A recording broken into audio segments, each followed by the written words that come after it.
Previously on Lost. What did you do? What did you do? What did you do? What did you do?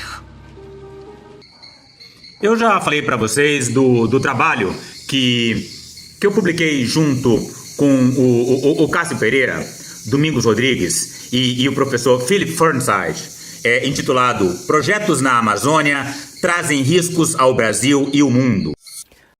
Vocês que estão acompanhando a série sobre o artigo do Cerrado, aliás, a gente vai soltar um novo episódio logo, falando do Código Florestal e seus impactos no Cerrado.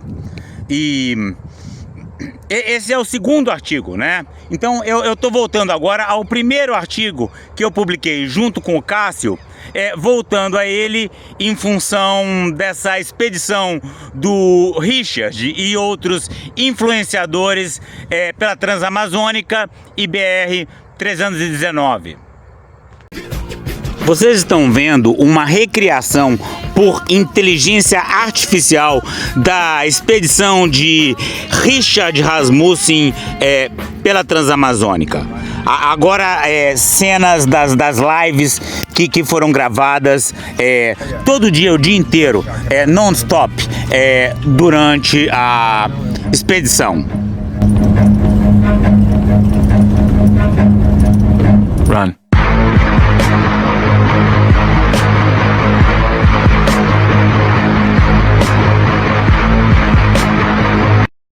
Olha lá, tem uma árvore passando. Mostra lá. Olha lá.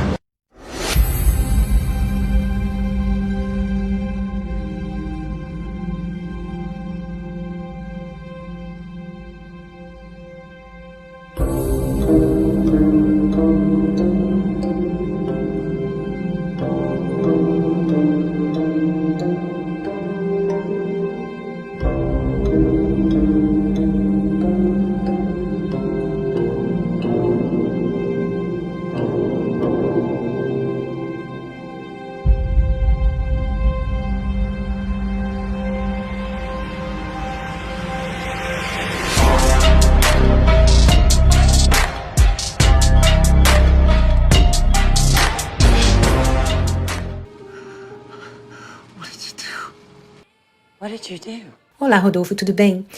Que coincidência, antes de vocês publicarem esse estudo, eu havia preparado um material e um artigo que foi publicado ao mesmo tempo no The Canary, chamado Será que o Brasil e Lula se destacarão como líderes climáticos? Essa que vocês estão vendo, já conhecem, ela já é contribuidora recorrente do canal, é Mônica Pettinini, jornalista investigativa, que está prestando muita atenção nessas grandes e perigosíssimas obras planejadas ou em curso na Amazônia. Na COP30, inclusive eu mencionei alguns desses projetos no meu artigo. Esse vídeo já tem mais de um ano, né? E Mônica estava certa em questionar o desempenho do Brasil na COP. Foi um fracasso. Teve esse negócio de mecanismo das florestas, que cadê? O mapa do caminho não se fala mais dele. E o que teve de relevante foi o protesto dos indígenas do Tapajós, né? Que agora resultou na revogação do decreto que privatiza o rio. What did you do? What did you do? Estamos aqui então, tradução do trabalho Hat Trick. Então, o que é o Hat Trick?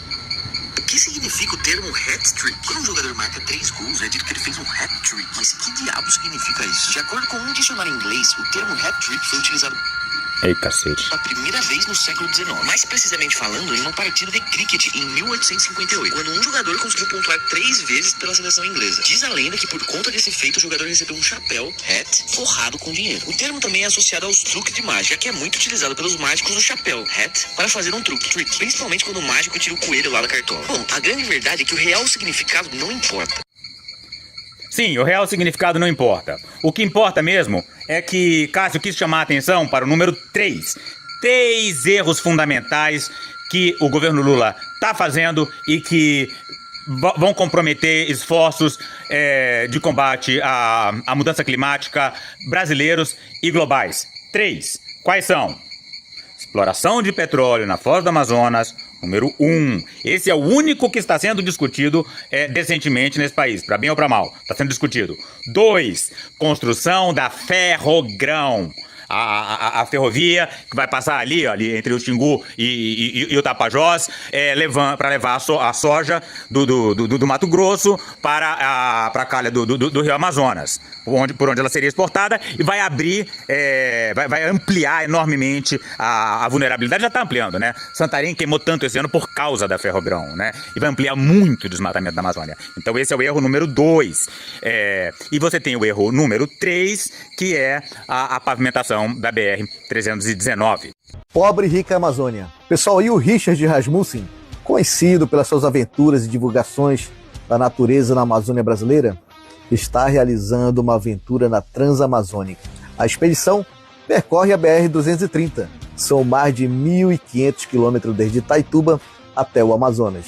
A viagem está sendo transmitida ao vivo e documentada em tempo real, com o objetivo de não só mostrar a dificuldade da travessia e uma aventura off-road, mas documentar as dificuldades das comunidades que ali vivem e da infraestrutura da região amazônica. É uma iniciativa planejada para chamar atenção para diversos problemas enfrentados ao longo da rodovia que corta a Amazônia, com trechos deteriorados, lama, atoleiro, dificuldade de tráfego, e provocar reflexão sobre a necessidade de melhorias na infraestrutura, políticas públicas e qualidade de vida para os moradores locais. Para quem nunca esteve na região, a floresta amazônica pode parecer um conceito distante, mas para ele é um ecossistema complexo, cheio de belezas naturais, cultura, onde a biodiversidade e as comunidades tradicionais coexistem de forma única e que merece ser reconhecida em sua profundidade e realidade concreta. Já curte, comenta e compartilha e segue. What did you do, Liam? What did you do? Artigos científicos, isso aí é a melhor coisa, o resto é literatura cinzenta, tá? E esse artigo científico, ele possui isso aqui, olha, o DOI do artigo, olha, é esse código que mostra que ele faz parte da rede de artigos científicos, tá? Então, se você quiser falar sobre o que o Brasil está fazendo com a Amazônia nesse ano de 2024 especificamente, você tem um conjunto bastante limitado de artigos científicos, e esse aqui, assinado, né, pelo Cássio, pelo Domingos, por mim e pelo professor Philip Fernside. What did you do? What did you do? Campus do INPA, onde tem a parte de ecologia, estamos fazendo modelos simulando o desmatamento. A preocupação agora é a rodovia BR-319 e o que poderia acontecer naquele grande bloco de floresta no oeste do estado do Amazonas. E esse que vocês estão vendo é o professor Philip Fernside, é o autor sênior do artigo. O grande pesquisador, prêmio Nobel, e vocês veem que ele está preocupadíssimo com os impactos da construção da rodovia, da reconstrução da rodovia BR-319. Que até agora o desmatamento tem sido concentrado no chamado arco do desmatamento. Vamos ver esse curto vídeo que ele fez e que foi publicado pelo site do Estado de São Paulo. Parte sul e leste da floresta. E agora abrindo com a 319, ligando o arco de desmatamento com Manaus, então ia migrar todos os atores, quem desmatou tudo lá, pode migrar à vontade para tudo que tem acesso por estrada. Então, chegar no Manaus, pode chegar até Roraima, aqui uns 4 quilômetros com menos, controle estadual, gente. E aqui em Manaus, outro lado do Rio Negro, norte de Manaus, tudo que está acessível. E com as estradas que são planejadas a ligar com o 319. Hoje ninguém fala sobre essa. Finge que sou a estrada principal do 319. E a rima só sobre a beira da estrada, não essas estradas laterais. Mas são várias que vão perforando, inclusive, todas as unidades de conservação que foram criadas para barrar o avanço do desmatamento. Então, simplesmente leva os desmatadores para outro lado. Richard, só um momento. Gostaria que você desse as suas saudações para o município de Careiro Castanho e pudesse falar por que você decidiu fazer essa viagem na BR-319. Bom, primeiro um abraço a todos aí do Careiro do Castanho, do Careiro da Várzea, daqui a pouco que vão passar por lá também. A gente resolveu fazer isso para mostrar como se a Amazônia é um lugar tão rico, porque a gente vê tanta falta de tudo aqui. Não tem infraestrutura, não tem estrada. O Amazônia ainda tá isolado. Isso não é justo. Então a nossa ideia de trazer esses influenciadores aqui foi para mostrar esse descaso histórico, público, histórico, em nome do meio ambiente, entendeu? Onde a gente não entendeu que a Amazônia não é feita só de árvore e animais, mas é feita de pessoas. E a gente hoje não está atendendo o público nosso, o nosso povo brasileiro. A gente está atendendo interesses internacionais. Isso tem que parar. A gente tem que construir uma nova política de meio ambiente, onde a gente trabalha a questão da sustentabilidade e a gente privilegie esse povo nosso, Amazônia, quase 30 milhões de pessoas. Conservação se faz com gente de barriga cheia. É isso aí. Sabe, essas são as suas palavras. Muito obrigado, Careiro Castanho, e todo o Amazonas agradece. What did you do? What did you do? É um dos artigos fundamentais para explicar esse momento que estamos vivendo. A gente resolveu fazer isso para mostrar como se a Amazônia é um lugar tão rico, porque a gente vê tanta falta de tudo aqui. What did you do? What did you do? Rodovias e ferrovias. O Ministério dos Transportes do Brasil quer reconstruir 407 quilômetros da rodovia BR-319, Manaus-Porto Velho. Existem políticos interessados, né? Tem uma frente ambiental no Congresso, etc. Mas do outro lado é muito mais poderoso. A gente produz informações, a gente publica trabalhos científicos e também divulgação. Tem um coluna semanal na internet, na Amazônia. Então você prefere acreditar no Richard Rasmussen da inteligência artificial ou no professor Philip Fernside, que alerta que a pavimentação dessa BR-319 é uma desgraça para a Amazônia, para o Brasil e para o mundo? BR-319, juntamente com as estradas existentes e planejadas conectadas a ela, exporia aproximadamente metade do que resta da floresta amazônica à entrada de desmatadores, né? E aí a gente tem a referência Fernside 2022, né? Então, quem quiser saber mais sobre como que a BR-319 exporia metade da área preservada da floresta amazônica a desmatadores, procura esse artigo do professor Philip Fernside. Uma vez que as estradas sejam abertas, fornecendo acesso a essas áreas, a maior parte do que acontece está fora do controle do governo, independente do discurso político sobre planos de governança. E aí, um segundo artigo do Fernside. É isso, né? O governo pode decidir abrir ou não, mas uma vez aberto, tá? Não tem como controlar. São processos que vão além do controle do governo. Não dá para falar, vamos fazer governança, não. Não, os custos de conter os impactos daquela estrada são astronômicos e inviáveis, né? Não é nem uma questão de quantidade de dinheiro, os impactos serão inevitáveis se essa estrada for construída, né? Se for reconstruída. Continuando a leitura.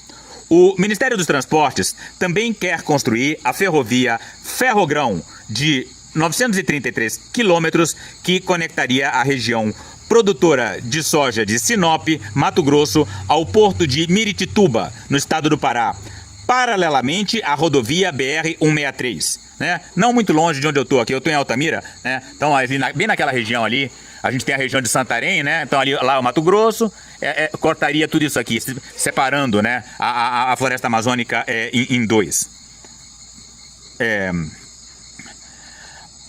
A Climate Policy Initiative, CPI, estimou que o projeto causaria 2.043 quilômetros quadrados de desmatamento. Isso num prazo pequeno. Num prazo maior, é mais, enfim. Vai levar à destruição completa da Amazônia, ainda mais em combinação com a BR-319. Assim como a BR-319, a Ferrogrão ainda não recebeu uma licença de instalação e não possui consultas legalmente exigidas com os povos indígenas impactados. Com a exceção do Ministério do Meio Ambiente e Mudanças Climáticas, essencialmente todo o resto do governo brasileiro age para aumentar o desmatamento. A maior parte de terras públicas não designadas, terras devolutas no Brasil, seria aberta pelas estradas planejadas associadas à BR-319. E o Instituto Nacional de Colonização e Reforma Agrária pretende legalizar reivindicações de terras em tais terras não destinadas. Uma prática que é um dos principais impulsionadores do desmatamento da Amazônia brasileira, né? Como mostra Fernside 2017. O presidente Lula até disse que planeja criar uma prateleira dessas terras para distribuição. Tanto a BR-319 quanto suas estradas vicinais planejadas, como a AM-366, atravessam uma das partes mais bem preservadas da Amazônia. Esses projetos serão prejudiciais aos povos indígenas e à biodiversidade. Eles podem contribuir para o surgimento de novas pandemias, já que a região é um dos maiores reservatórios de patógenos do mundo. Esse projeto, a BR-319, pode aumentar o risco, como foi alertado já por vários cientistas, pode aumentar o risco de saltos zoonóticos, como você sabe. São as doenças armazenadas na floresta que chegam aos seres humanos.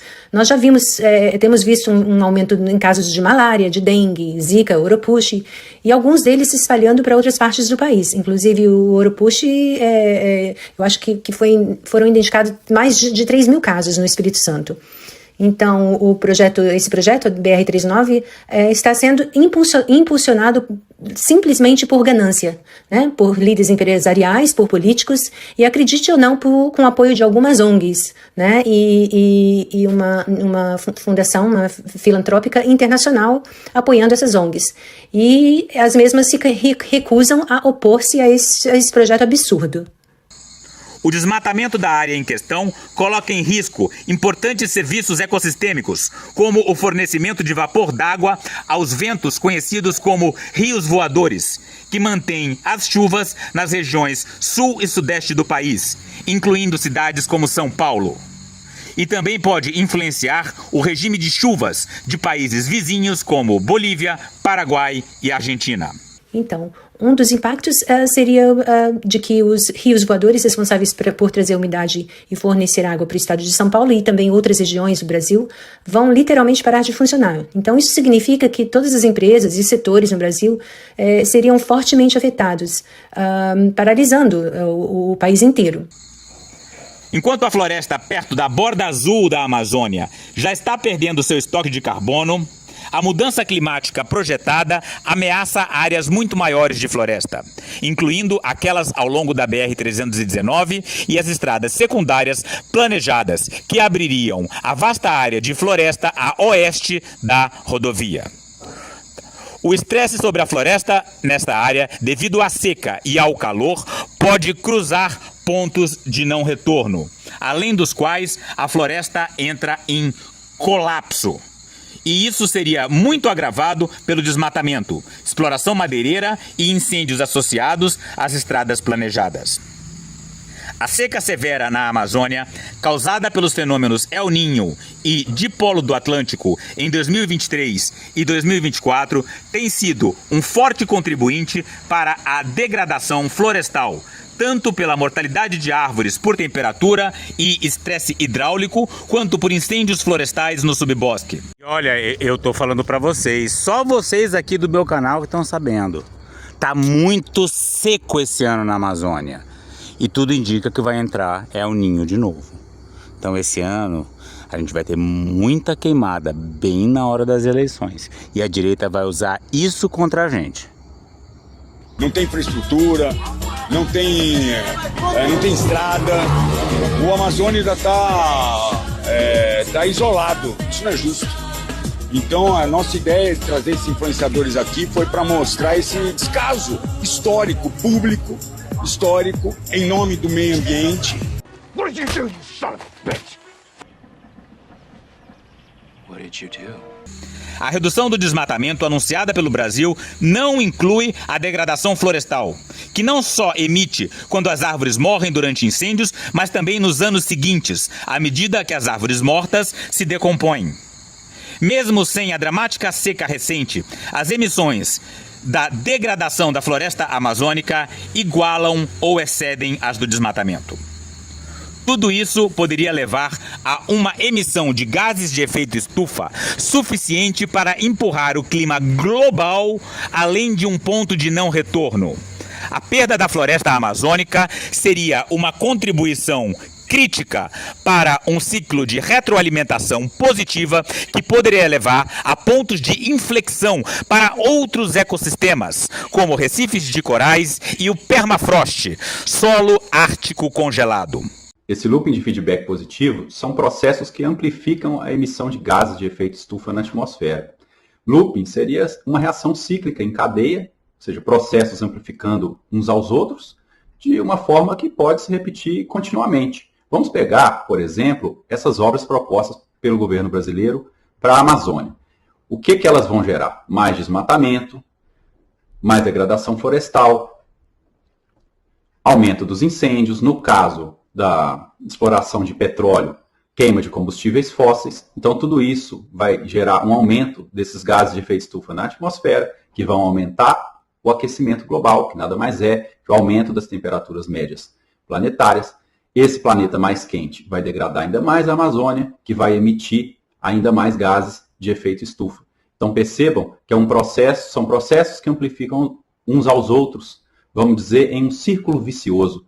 E tudo isso pode levar esses ecossistemas a um ponto de não retorno. Então isso seria esse looping de feedback positivo. Portanto, ao afetar indiretamente esses ecossistemas, os projetos na Amazônia poderiam comprometer os compromissos de emissão zero de nações como Canadá, Estados Unidos, Rússia, países da União Europeia e Austrália, que enfrentarão desafios ainda maiores para conter a destruição dos seus ecossistemas. Entendeu? Onde a gente não entendeu que a Amazônia não é feita só de árvore e animais, mas é feita de pessoas. E a gente hoje não está atendendo o público nosso, o nosso povo brasileiro, a gente está atendendo interesses internacionais. Isso tem que parar. A gente tem que construir uma nova política de meio ambiente, onde a gente trabalha a questão da sustentabilidade e a gente privilegie esse povo nosso, Amazônia, quase 30 milhões de pessoas. Conservação se faz com gente de barriga cheia. É isso aí. Sabe, são as suas palavras. Muito obrigado, Careiro Castanho, e todo o Amazonas agradece. What did you do? What did you do? What did you do? Conclusão. Esse hat-trick põe em risco os esforços ambientais do Brasil e sua aspiração de se tornar um líder global nessa área. Alertamos que, se isso acontecer, o Brasil não conseguirá cumprir suas metas de redução de emissões e poderia frustrar os planos de zero líquido, de emissões líquidas zero de várias nações ao redor do mundo. Abrir o coração da Amazônia para grilagem, desmatamento, exploração madeireira e incêndios liberaria estoques de carbono que poderiam ser críticos para empurrar o clima global além de um ponto de não retorno. Prolongar a extração de combustíveis fósseis faz o mesmo, contradizendo a promessa de uma transição energética. O Brasil seria uma das maiores vítimas se o aquecimento global fugisse ao controle, começando pela perda da maior e mais diversa região tropical do mundo e seu papel no fornecimento de serviços ecossistêmicos vitais para a vida das pessoas.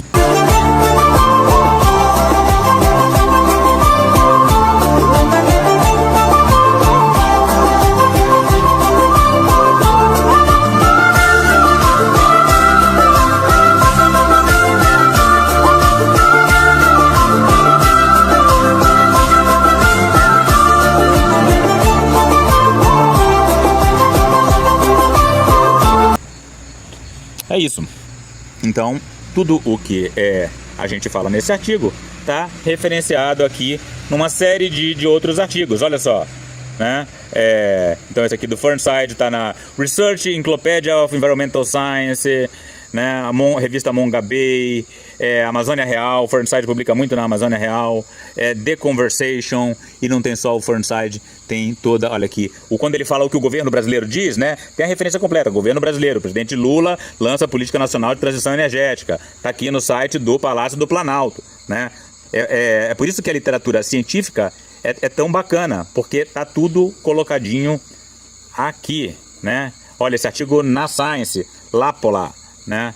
The Drivers of Impacts of Amazon Forest Degradation. Então, os propulsores e os impactos da degradação da floresta amazônica, publicado na revista Science, né? Que é uma das principais revistas do mundo, né? Então, você vê aqui, olha, a Luciana Gatti, né? Todo o pessoal da pesada aqui, o próprio Fernside, né? Enfim, isso aí é o William Lawrence, o Bill Lawrence, é a voz da comunidade científica.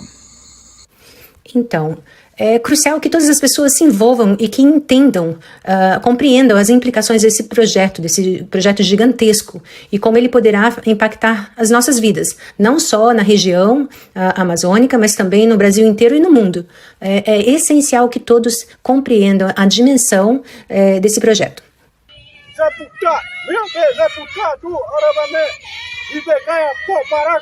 Para saber mais e participar dessa luta radical pelos povos indígenas, a floresta tropical e a biodiversidade de modo geral, inscreva-se no canal, deixe seu like e comentário.